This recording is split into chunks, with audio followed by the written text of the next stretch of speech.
Welcome to the School of the Lost Tribes. Welcome to the School of the Lost Tribes. Isaiah 34:5-6. For my sword shall be bathed in heaven.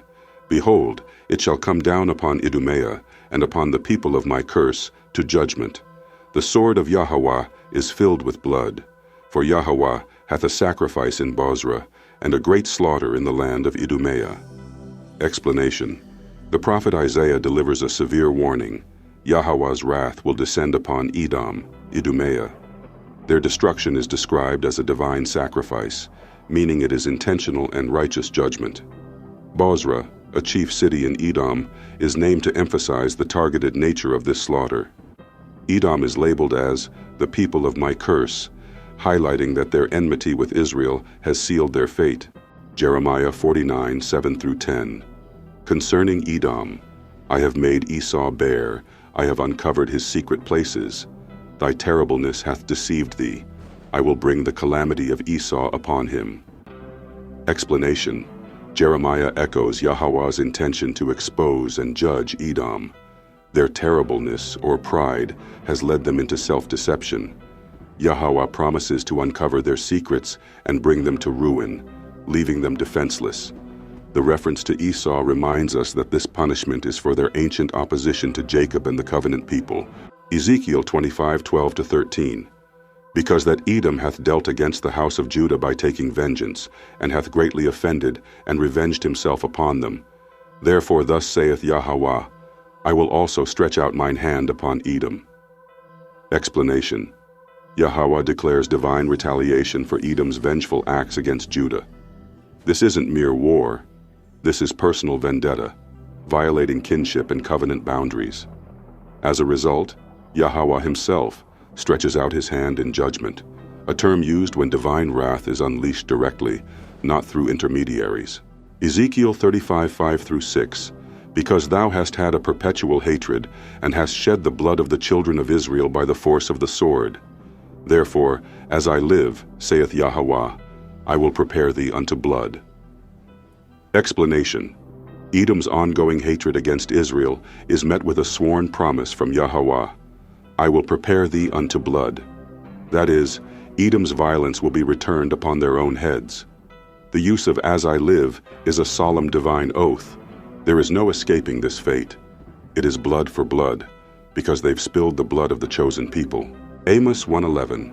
Thus saith Yahweh, for 3 transgressions of Edom, and for 4, I will not turn away the punishment thereof, because he did pursue his brother with the sword, and did cast off all pity.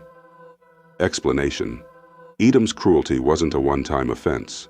It was a series of transgressions, building up until Yahweh declares he will no longer withhold judgment. The image of Edom chasing Israel with a sword, showing no pity, reveals the depth of their betrayal. They had no mercy for their brother Jacob. Obadiah 1:10-11. For thy violence against thy brother Jacob shame shall cover thee. In the day that thou stoodest on the other side, even thou wast as one of them. Explanation.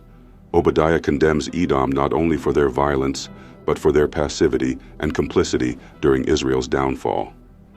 Though related to Jacob, Edom acted like an enemy. Yahweh considers standing by during Israel's calamity as equal to participation with the invaders. 2 Kings 8:20-22.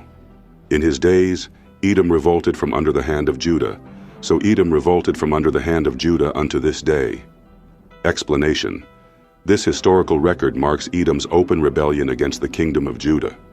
Though not prophetic, it sets the context for the judgment later pronounced by the prophets. Edom broke free not out of necessity, but out of defiance and pride, which became the root of their judgment. Romans 9:13. As it is written, Jacob have I loved, but Esau have I hated. Explanation. Paul is quoting Malachi 1:2-3 here to emphasize the sovereignty of Yahweh's choice. Even before their birth, Yahweh had chosen Jacob and rejected Esau. This shows divine election is based on purpose and calling, not personal merit. It confirms Edom's rejected status even in the renewed covenant context. Hebrews 12:16-17. Lest there be any fornicator or profane person, as Esau, who for one morsel of meat sold his birthright. For ye know how that afterward, when he would have inherited the blessing, he was rejected. Explanation: Esau is described as profane, meaning unholy or common. His carelessness in selling his birthright disqualifies him from receiving the promises. Even when he sought the blessing later, Yahweh rejected him. This passage emphasizes that Esau is not only physically rejected, but spiritually unclean and outside the inheritance of the righteous. Acts 7:8. And he gave him the covenant of circumcision. And so Abraham begat Isaac, and circumcised him the 8th day, and Isaac begat Jacob, and Jacob begat the 12 patriarchs.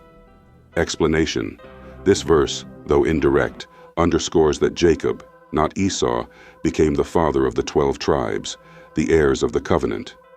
Esau is omitted, showing that the New Testament affirms lineage and inheritance only through Jacob, not through Edom.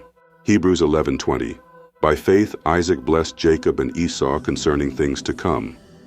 Explanation: Even though Esau received a blessing, it was not the covenant blessing. Isaac's faith recognized Yahweh's will, that Jacob would be the one to carry the birthright and inheritance. Esau's things to come refer to temporal things, while Jacob's relate to eternal promises. Luke 1:55.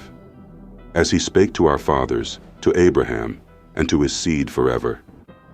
Explanation: This is part of Mary's song, affirming that the promise made to Abraham's seed, through Jacob, continues forever. Esau, though born of Isaac, is not counted among this enduring lineage. These verses reaffirm the exclusive covenant and confirm the New Testament's alignment with the prophetic warnings against Esau, Edom. The renewed covenant does not override these distinctions, but reinforces them. The inheritance remains with Jacob's seed, and Edom remains outside. The Lord declares, I have loved you. But the people respond, Wherein hast thou loved us? The Lord answers, Was not Esau Jacob's brother? Yet I loved Jacob, and I hated Esau. This passage begins with Yahweh addressing the skepticism of scattered Israelites. Despite their hardships, he affirms his covenant love. Their question reveals a spiritual blindness. They no longer recognize his favor. The Most High reminds them of the election of Jacob over Esau. Though brothers, only one was chosen. The hatred of Esau is not emotional, but judicial. Edom is outside the promises. Israel remains the chosen seed. The Lord continues, stating he has laid Edom's mountains and heritage waste, a place now left to the dragons of the wilderness. Mountains symbolize dominion. By laying them waste, Yahweh stripped Edom of its power. The reference to dragons implies unclean, chaotic forces now dwell there, signs of irreversible judgment. Edom's land, once secure, is cursed and abandoned. Edom protests, claiming, We are impoverished, but we will return and build the desolate places. But the Lord of hosts responds, They shall build, but I will throw down. Here we see Edom's pride. Even in defeat, they boast of recovery. But the Most High directly opposes their plans. This reveals a deeper truth. No matter what Edom attempts, their fate is sealed. Their defiance will be crushed. The Lord declares that men shall call Edom the border of wickedness, and recognize them as the people against whom he has indignation forever. Edom becomes a byword. Their legacy is evil. The term border implies Edom is the edge or boundary of wickedness, meaning their presence defines the limit of what is acceptable. And his anger is not temporary, it is eternal. The Lord addresses Edom's crime. They harbored a perpetual hatred and spilled Israelite blood by the force of the sword, especially during their brother's time of calamity. This is not mere violence, it is betrayal. Edom turned against Israel not in war, but during distress, magnifying their guilt. Their hatred was generational, and their actions were deliberate. This goes beyond politics. It's ancient enmity. Because Edom attacked when Israel's iniquity had an end, the Lord declares, As I live, I will prepare thee unto blood, and blood shall pursue thee. This divine oath seals Edom's fate. Israel was nearing restoration, and Edom struck. This was more than opportunism. It was rebellion against the divine timeline. As a result, blood vengeance is decreed. Judgment will be as unrelenting as their violence. Edom is guilty of not abhorring bloodshed, therefore blood shall pursue them. This is divine justice. They embraced violence. Now violence will embrace them. There is no escape because the measure they used will be measured back. The Lord promises to stretch out his hand upon Edom, cutting off man and beast, making it desolate from Teman to Dedan. Total ruin is coming. Teman and Dedan, major centers, will fall. No one and nothing will survive. This is not partial judgment, it's erasure. Because of Edom's violence against their brother Jacob, shame shall cover them, and they shall be cut off forever. The familial betrayal brings deep shame. Edom is not a foreign nation. They are kin. And for that betrayal, there is no redemption, no return. Their destiny is obliteration. When Edom stood on the other side as Jerusalem was sacked, doing nothing, they were as the enemies themselves. Neutrality was complicity. Watching Israel's downfall and failing to act made Edom equally guilty. They stood by, cowards in the guise of kin. They looked upon their brother's calamity, rejoiced over his ruin, looted his goods, and captured his survivors. This was not passive observation. Edom mocked, plundered, and enslaved. Their actions were not random, they were calculated. They capitalized on Israel's downfall. The pride of Edom's heart deceived them.